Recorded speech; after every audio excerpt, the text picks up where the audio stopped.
जय श्री सद्गुरुदेवाय नमः। जय श्री गणपति देवाय नमः। ओम सर्वमंगल मांगल्ये शिवे सर्वार्थ साधिके शरण्ये त्र्यंबके गौरी नारायणी नमस्तुते। श्रीमद् देवी भागवत महापुराण 5वां स्कंद 27वां अध्याय। शुंभ का रक्त बीज को भगवती अंबिका के पास भेजना और उसका देवी से वार्तालाप। व्यास जी बोले, हे राजन, उन दोनों दैत्यों को मारा हुआ देखकर मरने से बचे सभी सैनिक भागकर राजा शुंभ के पास गए। कुछ सैनिकों के अंग बाणों से छिद गए थे, कुछ के हाथ कट गए थे, उनके पूरे शरीर से रक्त बह रहा था। वह सब रोते हुए नगर में पहुंचे। दैत्यराज शुंभ के पास जाकर वह सब बार बार चीख पुकार करने लगे, हे महाराज, हमें बचा लीजिए, बचा लीजिए, नहीं तो आज हमें कालिका खा जाएगी। उसने देवताओं का मर्दन करने वाले महावीर चुंडमुंड को मार डाला और वह बहुत से सैनिकों को खा गई। अंग भंग हुए हम लोग इस समय भय से व्याकुल हैं। हे प्रभु, मरे पड़े हाथियों, ऊंटों, घोड़ों तथा पैदल सैनिकों से उस कालिका ने युद्ध भूमि को अत्यंत डरावना बना दिया है। उसने समर भूमि में रक्त की नदी बना डाली है, जिसमें मांस कीचड़ की भांति, मस्तक के केश सवार के सदृश और टूटे हुए रथों के पहिए भंवर के समान, सैनिकों के कटे हाथ आदि मछली के समान और सिर तुम्बी के फल के तुल्य प्रतीत हो रहे हैं। वह रिधुर नदी कायरों को भयभीत करने वाली तथा देवताओं के हर्ष को बढ़ाने वाली है। हे महाराज, अब आप दैत्य कुल की रक्षा कीजिए और शीघ्र पाताल लोक चले जाइए, अन्यथा क्रोध में भरी वह देवी आज ही सभी दानवों का विनाश कर डालेगी, इसमें संदेह नहीं है। हे दानवेंद्र, अंबिका का वाहन सिंह भी युद्ध भूमि में दानवों को खाता जा रहा है और कालिका देवी अपने बाणों से दैत्य सैनिकों का अनेक तरह से वध कर रही है। अतएव हे राजेंद्र, आप भी कोप के वशीभूत होकर अपने भाई निशुंभ सहित मरने का व्यर्थ विचार कर रहे हैं। हे महाराज, राक्षस कुल को नाश करने वाली यह क्रूर स्त्री, जिसके लिए आप अपने बंधुओं को मरवा डालना चाहते हैं, यदि आपको प्राप्त हो ही गई तो यह आपको क्या सुख प्रदान करेगी। हे महाराज, जगत में जय तथा पराजय देव के अधीन होती है। बुद्धिमान को चाहिए कि अल्प प्रयोजन के लिए भारी कष्ट ना उठाए। हे प्रभु, जिसके अधीन यह सारा जगत रहता है, उस विधाता का अद्भुत कर्म देखिए कि इस स्त्री ने अकेले ही संपूर्ण राक्षसों का संहार कर डाला। आप लोकपालों को जीत चुके हैं तथा इस समय आपके पास बहुत से सैनिक भी हैं, तथापि एक स्त्री युद्ध के लिए आपको ललकार रही है। यह महान आश्चर्य है। पूर्व काल में आपने पुष्कर तीर्थ में एक दिवाले में तप किया था। उस समय वर्ग प्रदान करने के लिए लोक पितामह ब्रह्मा जी आपके पास आए थे। हे महाराज, जब ब्रह्मा जी ने आपसे कहा कि हे सुव्रत, वर मांगो, तब आपने ब्रह्मा जी से अमर होने की यह प्रार्थना की थी। देवता, दैत्य, मनुष्य, सर्प, किन्नर, यक्ष और पुरुषवाचक जो भी प्राणी हैं, इनमें से किसी से भी मेरी मृत्यु ना हो। हे प्रभु, इसी कारण से यह श्रेष्ठ स्त्री आपका वध करने की इच्छा से आई हुई है। अतएव हे राजेंद्र, बुद्धि से ऐसा विचार करके आप अब युद्ध मत कीजिए। इन देवी अंबिका को ही महामाया और परमा प्रकृति कहा जा गया है। हे राजेंद्र, कल्प के अंत में ये भगवती संपूर्ण सृष्टि का संहार करती है। सब पर शासन करने वाली ये कल्याणमयी देवी संपूर्ण लोकों तथा देवताओं को भी उत्पन्न करने वाली है। ये देवी तीनों गुणों से युक्त है, फिर भी ये विशेष रूप से तमोगुण से युक्त और सभी प्रकार की शक्तियों से संपन्न है। ये अजय, विनाश रहित, नित्य, सर्वज्ञ तथा सदा विराजमान रहती है। वेद माता गायत्री और संध्या के रूप में प्रतिष्ठित यह देवी संपूर्ण देवताओं को आश्रय प्रदान करती है। ये देवी निर्गुण तथा सगुण रूप वाली, स्वयं सिद्धि स्वरूपाणी, संपूर्ण सिद्धियों को देने वाली, अविनाशी, आनंद स्वरूपा, सबको आनंद देने वाली, गौरी नाम से विख्यात तथा देवताओं को अभय प्रदान करने वाली है। हे महाराज, ऐसा जानकर आप इनके साथ वैर भाव का त्याग कर दीजिए। हे राजेंद्र, आप इनकी शरण में चले जाइए। ये भगवती आपकी रक्षा करेगी। आप इनके सेवक बन जाइए। आप इस प्रकार अपने कुल का जीवन बचा लीजिए। मरने से बचे हुए जो दैत्य हैं, वह भी दीर्घजीवी हो जाएंगे। व्यास जी बोले, उनका यह वचन सुनकर देव सेना का मर्दन करने वाले शुंभ ने महान वीरों के पराक्रम गुण से संपन्न यथार्थ वचन कहना आरंभ किया। शुंभ बोला, अरे मूर्खों, चुप रहो। तुम लोग युद्ध भूमि से भाग आए हो। तुम्हें यदि जीवित रहने की प्रबल अभिलाषा है तो तुम सब अभी पाताल लोक चले जाओ। जब यह सारा संसार ही देव के अधीन है, तब विजय के संबंध में मुझे क्या चिंता हो सकती है। जैसे हम लोग देव के अधीन है, वैसे ही ब्रह्मा आदि देवता भी सदा देव के अधीन रहते हैं। ब्रह्मा, विष्णु, महेश, यम, अग्नि, वरुण, सूर्य, चंद्र और इंद्र, ये सब के सब देवता सदा देव के अधीन हैं। हे मूर्खों, तब मुझे किस बात की चिंता? जो होना होगा वह तो होके रहेगा। जैसे भविष्यता होती है, उसी प्रकार का उद्यम भी आरंभ हो जाता है। सब प्रकार से ऐसा विचार करके विद्वान लोग कभी शोक नहीं करते। ज्ञानी लोग मृत्यु के भय से अपने धर्म का त्याग नहीं करते। समय आने पर देव की प्रेरणा से मनुष्य को सुख दुख, आयु, जीवन तथा मरण, यह सब निश्चित रूप से प्राप्त होते हैं। अपना अपना समय पूरे हो जाने पर ब्रह्मा, विष्णु और महेश भी नष्ट हो जाते हैं।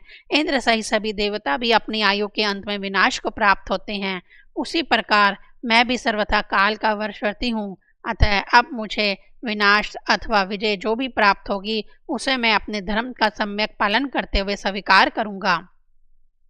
जब स्त्री ने मुझे युद्ध के लिए ललकारा है, तब उसके भय से भागकर मैं सैकड़ों वर्ष जीवित रहने की आशा क्यों करूं? मैं आज ही उसके साथ युद्ध करूंगा, फिर जो होना है वह होवे। युद्ध में विजय अथवा मृत्यु जो भी प्राप्त होगी, उसे मैं स्वीकार करूंगा। देव मिथ्या है, ऐसा उद्यमवादी विद्वान कहते हैं। इस प्रकार जो शास्त्र को जानते हैं, उन उद्यमवादी विद्वानों की बात युक्ति युक्त भी है। बिना उद्यम के मनोरथ कभी सिद्ध नहीं होते। केवल कायर लोग ही कहते हैं कि जो होना होगा वह तो होके रहेगा। आदृष्ट प्रारब्ध बलवान होता है, ऐसा बात मूर्ख कहते हैं, ना कि पंडित जन। प्रारब्ध की सत्ता है, इसमें क्या प्रमाण हो सकता है? क्योंकि जो स्वयं आदृष्ट है वह भला कैसे दिखाई पड़ सकता है? आदृष्ट को कभी किसी ने देखा भी है क्या? यह तो मूर्खों के लिए विभीषिका मात्र है, इसका कोई आधार नहीं है। केवल कष्ट की स्थिति में मन को ढाढ़सा देने के लिए वह सहारा मात्र अवश्य बन जाता है। आटा पीसने वाली कोई स्त्री चक्की के पास चुपचाप बैठी रहे तो बिना उद्यम किए किसी प्रकार भी आटा तैयार नहीं हो सकता। उद्यम करने पर ही हर प्रकार के कार्य सिद्ध होता है। जब कभी उद्यम करने में कमी रह जाती है, तब कार्य किसी तरह से सिद्ध नहीं हो पाता है। देश काल, अपना बल तथा शत्रु का बल, इन सब की पूरी जानकारी करके किया गया कार्य निश्चय ही सिद्ध होता है। यह आचार्य बृहस्पति का वचन है। व्यास जी बोले, ऐसा अनिश्चय करके दैत्यराज शुंभ ने महान असुर रक्त बीज को विशाल सेना के साथ समर भूमि में जाने की आज्ञा दी। शुंभ बोला, हे विशाल भुजाओं वाले रक्त बीज, तुम युद्ध भूमि में जाओ और हे महाभाग, अपनी पूरी शक्ति लगाकर युद्ध करो। रक्त बीज बोला, हे महाराज, आपको तनिक भी चिंता करने की आवश्यकता नहीं है। मैं इस स्त्री को या तो मार डालूंगा और या तो इसे आपके अधीन कर दूंगा। आप मेरा बुद्धि चौतरिए देखें। मेरे आगे देवताओं की ये प्रिय बाला ही है क्या? मैं इसे युद्ध में बलपूर्वक जीत कर आपकी दासी बना दूंगा। व्यास जी बोले, हे कुरुश्रेष्ठ, ऐसा कहकर महान असुर रक्तबीज रथ पर आरूढ़ होकर अपनी सेना के साथ चल पड़ा। हाथी, घोड़े, रथ तथा पैदल सैनिकों से चारों ओर से आवृत हुआ रक्तबीज रथ पर आरूढ़ होकर पर्वत पर विराजमान भगवती की ओर चल दिया। उसे आया हुआ देखकर देवी ने शंख बजाया। वह शंख नाद सभी दैत्यों के लिए भयदायक तथा देवताओं के लिए हर्षवर्धक था। उस भीषण शंख ध्वनि को सुनकर वह रक्तबीज बड़े वेग से देवी चामुंडा के पास पहुंचकर मधुर वाणी से उनसे कहने लगा। रक्तबीज बोला, हे बाले, क्या तुम कायर समझकर अपने शंखनाद से मुझे डरा रही हो? हे कोमलांगनी, क्या तुमने मुझे ध्रुमलोचन समझ रखा है? मेरा नाम रक्तबीज है। मैं यहाँ तुम्हारे ही पास आया हूँ। हे पिक भाषणी, यदि तुम्हारी युद्ध करने की इच्छा हो तो तैयार हो जाओ, मुझे तुमसे भय नहीं है। हे कांते, अब तुम मेरा पराक्रम देखो। अभी तक तुमने जिन जिन कायर दैत्यों को देखा है, उनकी श्रेणी में मैं नहीं हूँ। तुम जिस तरह चाहो वैसे लड़ लो। हे सुंदरी, यदि तुमने वृद्ध जनों की सेवा की हो, नीति शास्त्र का अध्ययन किया हो, अर्थशास्त्र पढ़ा हो, विद्वानों की गोष्ठी में भाग लिया हो और यदि तुम्हें साहित्य तथा तंत्र विज्ञान का ज्ञान हो तो मेरी हितकर यथार्थ तथा प्रामाणिक बातें सुन लो। विद्वानों की सभाओं में 9 रसों के अंतर्गत श्रृंगार रस तथा शांति रस, ये 2 रस ही मुख्य माने गए हैं। उन रसों में से श्रृंगार रस रसों के राजा के रूप में प्रतिष्ठित है। इसी के प्रभाव से विष्णु लक्ष्मी के साथ, ब्रह्मा सावित्री के साथ, इंद्र शची के साथ और भगवान शिव पार्वती के साथ निवास करते हैं। उसी प्रकार वृक्ष लता के साथ, मृग मृगी के साथ, कपोत कपोती के साथ आनंद पूर्वक रहते हैं। इस प्रकार जगत के समस्त जीवधारी संयोग जनित सुख का अत्यधिक उपभोग करते हैं। जो लोग भोग तथा वैभव का सुख नहीं प्राप्त कर सके हैं और अन्य जो कतार मनुष्य हैं, वह निश्चय ही मूर्ख हैं और देव से वंचित होकर यति को हो जाते हैं। संसार के रस का ज्ञान न रखने वाले वह लोग मीठी मीठी बात बोलने में निपुण धूर्तों तथा वंचकों द्वारा ठग लिए जाते हैं और सदा शांत रस में निमग्न रहते हैं, किंतु काम, लोभ, भयंकर क्रोध और बुद्धि नाशक मोह के उत्पन्न होते ही कहाँ ज्ञान रह जाता है और कहाँ वैराग्य। अतः हे कल्याणी, तुम भी देवताओं पर विजय प्राप्त कर लेने वाले मनोहर तथा महाबली शुंभ तथा निशुंभ को पति बना लो। व्यास जी बोले। इतना कहकर वह रक्तबीज देवी के सामने चुपचाप खड़ा हो गया।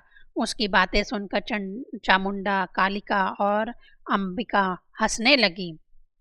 27वां अध्याय समाप्त। 28वां अध्याय। देवी के साथ रक्तबीज का युद्ध। विभिन्न शक्तियों के साथ भगवान शिव का रणस्थल में आना तथा भगवती का उन्हें दूध बनाकर शंभू के पास भेजना। भगवान शिव के संदेश से दानवों का क्रुद्ध होकर युद्ध के लिए आना। व्यास जी बोले, हे राजन, तत्पश्चात वह देवी हंसकर मेघ के समान गंभीर वाणी में उस रक्तबीज से यह युक्ति संगत वचन बोली, हे मंदबुद्धि, तुम क्यों व्यर्थ प्रलाप कर रही हो? मैं तो पहले ही दूत के सामने उचित तथा हितकर बात कह चुकी हूँ कि यदि तीनों लोकों में कोई भी पुरुष बल, रूप और वैभव से मेरे समान हो तो मैं पति रूप में उसका वरण कर लूंगी। अब तुम शुंभ निशुंभ से ये कह दो कि मैं पूर्व काल में ऐसी प्रतिज्ञा कर चुकी हूँ, अतः मेरे साथ युद्ध करो और रण में मुझे जीतकर मेरे साथ विधिवत विवाह कर लो। तुम भी शुंभ की आज्ञा से उसका कार्य सिद्ध करने के लिए यहाँ आयो, अतएव यदि चाहो तो मेरे साथ युद्ध करो अथवा अपने स्वामी के साथ पाताल लोक चले जाओ। व्यास जी बोले, देवी की यह बात सुनकर वह दैत्य क्रोध में भर उठा और बड़े वेग से देवी के सिंह पर भीषण बाण छोड़ने लगा। सर्प सदृश उन बाणों को देखकर अंबिका ने दक्षता पूर्वक बड़ी फुर्ती के साथ अपने तीखे बाणों से उन्हें आकाश में ही क्षण भर में काट डाला। इसके बाद अंबिका ने कान तक खींचकर धनुष से छोड़े गए तथा पत्थर पर घिसकर तीक्ष्ण बनाए गए अन्य बाणों से महान असुर रक्तबीज पर प्रहार किया। भगवती के बाणों से आघात होकर पापी रक्तबीज रथ पर ही मूर्छित हो गया। रक्तबीज के गिर जाने पर बड़ा हाहाकार मच गया। उसके सभी सैनिक चीखने चिल्लाने लगे और हाय, हम मारे गए ऐसा कहने लगे। तब अपने सैनिकों का अत्यंत भीषण क्रीदन सुनकर शुंभ ने सभी दैत्य योद्धाओं को शस्त्र अशस्त्र से सुसज्जित होने का आदेश दिया। शुंभ बोला, कंबोज देश के सभी दानव तथा उनके अतिरिक्त अन्य महाबली वीर, विशेष करके कालक के संज्ञक पराक्रमी योद्धा भी अपनी अपनी सेना के साथ निकल पड़े। व्यास जी बोले, इस प्रकार शुंभ के आदेश देने पर उसकी सारी चतुरंगी सेना मदमद होकर देवी के संग्राम स्थल के लिए निकल पड़ी। समरभूमि में आई हुई उस दानवी सेना को देखकर भगवती चंडिका बार बार भीषण तथा भयदायक घंटा नाद करने लगी। जगदम्बा ने धनुष का टंकार तथा शंख नाद किया। उस नाद के होते ही भगवती काली भी अपना मुख फैलाकर घोर ध्वनि करने लगी। उस भयंकर शब्द को सुनकर भगवती का वाहन बलशाली सिंह भी अद्भुत भय उत्पन्न करता हुआ बड़े गोर से गर्जन करने लगा। वह निनाद सुनकर सभी दैत्य क्रोध के मारे बुखला उठे और वे महाबली दैत्य देवी पर अस्त्र छोड़ने लगे। उस भयानक तथा रोमांचकारी महासंग्राम में ब्रह्मादि देवताओं की विभिन्न शक्तियां भी चंडिका के पास पहुंच गई। जिस देवता का जैसा रूप भूषण तथा वाहन था, ठीक उसी प्रकार के रूप भूषण तथा वाहन से युक्त होकर सभी देवियां रण क्षेत्र में पहुंची। पहुंची थी। ब्रह्मा जी की शक्ति, जो ब्रह्मांडी नाम से प्रख्यात है, हाथ में अक्षसूत्र तथा कमंडल धारण करके हंस पर आरूढ़ हो वहां आई। भगवान विष्णु की शक्ति वैष्णवी गरुड़ पर सवार होकर रणभूमि में आई। वे पीताम्बर से विभूषित थी और तथा उन्होंने हाथों में शंख चक्र गदा पद्म धारण कर रखा था। शंकर की शक्ति भगवती शिवा बैल पर सवार होकर हाथ में उत्तम त्रिशूल लिए, मस्तिष्क पर अर्धचंद्र धारण किए तथा सर्पों के कंगन पहने वह उपस्थित हुई। भगवान कार्तिकेय के समान ही रूप धारण करके सुंदर मुख वाली भगवती कौमारी युद्ध की इच्छा से हाथ में शक्ति धारण करके मयूर पर आरूढ़ होकर आई। सुंदर मुख वाली इंद्राणी अतिशय उज्जवल हाथी पर सवार होकर हाथ में वज्र लिए उग्र क्रोध से आविष्ट हो समर भूमि में पहुंची। इस प्रकार सूकर का रूप धारण करके वह एक विशाल प्रेत पर सवार होकर भगवती वराही, नृसिंह के समान रूप धारण करके भगवती नारसिंही और यमराज के समान रूप वाली भयदायिनी शक्ति भगवती यम्बा हाथ में दंड धारण किए तथा महिष पर आरूढ़ होकर मधुर मधुर मुस्काती हुई संग्राम में आई। उसी प्रकार वरुण की शक्ति वारुणी तथा कुबेर की मंदोन्मत्त शक्ति कुबेरी भी समर भूमि में पहुंच गई। इसी तरह अन्य देवताओं की शक्तियां भी उन्हीं देवों का रूप धारण कर अपनी अपनी सेनाओं के साथ रणभूमि में उपस्थित हुई। उन शक्तियों को वहां उपस्थित देखकर भगवती अंबिका बहुत हर्षित हुई। इससे देवता निश्चिंत तथा प्रसन्न हो गए और दैत्य भयभीत हो उठे। लोक कल्याणकारी शिवजी भी उन शक्तियों के साथ वहां संग्राम में भगवती चंडिका के पास आकर उनसे कहने लगे, देवताओं की कार्य सिद्धि के लिए आप शुंभ निशुंभ तथा अन्य जो भी दानव उपस्थित हैं उन सब का वध कर दीजिए, साथ ही सारी असुर सेना का संहार करके और इस प्रकार संसार को भय मुक्त करके ये समस्त शक्तियां अपने अपने स्थानों को चली जाएं। आप यह कार्य संपन्न करें जिससे देवता यज्ञ भाग पाने लगे, ब्राह्मण निर्भय होकर यज्ञ आदि करने में तत्पर हो जाएं, सभी स्थावर जगम प्राणी संतुष्ट हो जाएं, सब प्रकार के उपद्रव और अकाल आदि आपदाएं समाप्त हो जाएं, मेघ समय पर वृष्टि करें और कृषि लोगों के लिए अधिक फलदायिनी हो। व्यास जी बोले, लोक का कल्याण करने वाली देवेश्वरी शिव के ऐसा कहने पर भगवती चंडिका के शरीर से एक अद्भुत शक्ति प्रकट हुई। वह शक्ति अत्यंत भयंकर तथा प्रचंड थी। वह सैकड़ों सियारणियों के सामवेद स्वर के समान ध्वनि कर रही थी और उसका रूप बहुत भयानक था। मंद मंद मुस्कान युक्त मुखमंडल वाली उस शक्ति ने पंचमुख शिवजी से कहा, हे देव देव, आप दैत्यराज शुंभ के पास शीघ्र जाइए। हे काम रूपू, इस समय आप मेरे दूत का काम कीजिए।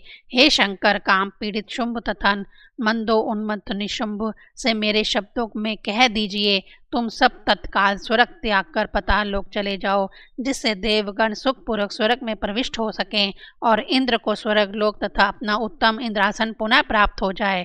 साथ ही सभी देवताओं को उनके यज्ञ भाग पुनः मिलने लगे। यदि जीवित रहने की तुम लोगों की बलवती इच्छा हो तो तुम लोग बहुत शीघ्र पाताल लोक चले जाओ, जहाँ दानव लोग रहते हैं, अथवा अपने बल का आश्रय लेकर यदि तुम सब युद्ध की इच्छा रखते हो तो मरने के लिए आ जाओ, जिससे मेरी सियारणियां तुम लोगों के कच्चे मांस से तृप्त हो जाएं। व्यास जी बोले, चंडिका का यह वचन सुनकर शिव अपनी सभा में बैठे हुए दैत्यराज शुंभ के पास जाकर शीघ्र उनसे कहने लगे। शिव जी बोले, हे राजन, मैं त्रिपुरासुर का संहार करने वाला महादेव हूँ। अंबिका का दूध बनकर मैं इस समय तुम्हारे संपूर्ण हित करने के लिए यहाँ तुम्हारे पास आया हूँ। देवी ने कहलाया है कि तुम लोग स्वर्ग तथा भूलोक त्याग कर शीघ्र पाताल लोक चले जाओ, जहाँ प्रहलाद तथा बलवानों में श्रेष्ठ राजा बलि रहते हैं। यदि मरने की इच्छा हो तो तुम्हें तुरंत सामने आ जाओ, मैं तुम सबको संग्राम में शीघ्र ही मार डालूंगी। तुम लोगों के कल्याण के लिए महारानी अंबिका ने ऐसा कहा है। व्यास जी बोले, भगवती का यह अमृत तुल्य कल्याणकारी संदेश उन प्रधान दैत्यों को सुनाकर शूलधारी भगवान शंकर लौट आए। भगवती अंबिका ने शिव जी को दूत बनाकर दानवों के पास भेजा था, अतः वह संपूर्ण त्रिलोकी में शिवदूती इस नाम से विख्यात हुई। शंकर जी के मुख से कहे गए भगवती के इस दुष्कर संदेश को सुनते ही वे दैत्य भी कवच धारण करके तथा हाथों में शस्त्र लेकर शीघ्र ही युद्ध के लिए निकल पड़े। वे दानव बड़े वेग से रणभूमि में चंडिका के समक्ष आकर कानों तक खींचे गए तथा तथा पत्थर पर सान चढ़े तीखे बाणों से प्रहार करने लगे। भगवती कालिका त्रिशूल, गदा और शक्ति से दानवों को विदीर्ण करती हुई और उनका भक्षण करती हुई युद्ध में विचरण करने लगी। भगवती ब्रह्मांडी युद्ध भूमि में अपने कमंडल के जल के प्रक्षेप मात्र से उन महाबली दानवों को प्राण शून्य कर देती थी। वृषभ पर विराजमान भगवती महेश्वरी अपने त्रिशूल से रण में दानवों पर बड़े वेग से प्रहार करती थी और उन्हें मारकर धराशायी कर देती थी। भगवती वैष्णवी गदा तथा चक्र के प्रहार से दानवों को निष्प्राण तथा सिरवहीन कर डालती थी। इंद्र की शक्ति देवी ऐन्द्री ऐरावत हाथी की सूंड की चोट से पीड़ित बड़े बड़े दैत्यों को अपने वज्र के प्रहार से भूतल पर गिरा देती थी। देवी वराही कुपित होकर अपने तुंड तथा भयानक दाड़ों के प्रहार से सैकड़ों दैत्य और दानवों को मार डालती थी।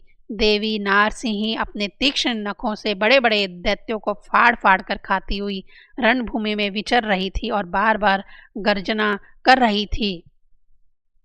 शिवदूती अपने अट्ठास से ही दैत्यों को धराशायी कर देती थी और चामुंडा और तथा कालिका बड़ी शीघ्रता से उन्हें खाने लगती थी।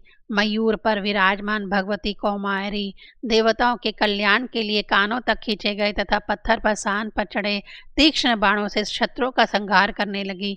भगवती वरुणी समारांगन में दैत्यों को अपने पाश में बांधकर उन्हें अचेत करके एक के ऊपर एक क्रम से गिरा देती थी और वे निष्प्राण हो जाते थे। इस प्रकार उन मात्र शक्तियों के प्रयास से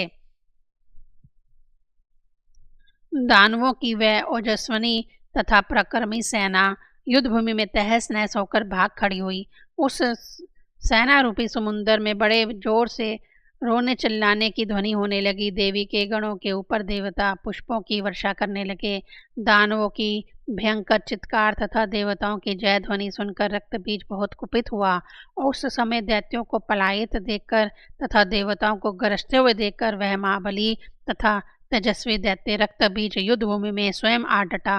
वह आयुधों से सुसज्जित होकर रथ पर सवार था और प्रत्यंचा की अद्भुत टंकार करता हुआ क्रोध के मारे आंखें लाल किए युद्ध के लिए देवी के सन्मुख आ गया। 28वां अध्याय समाप्त।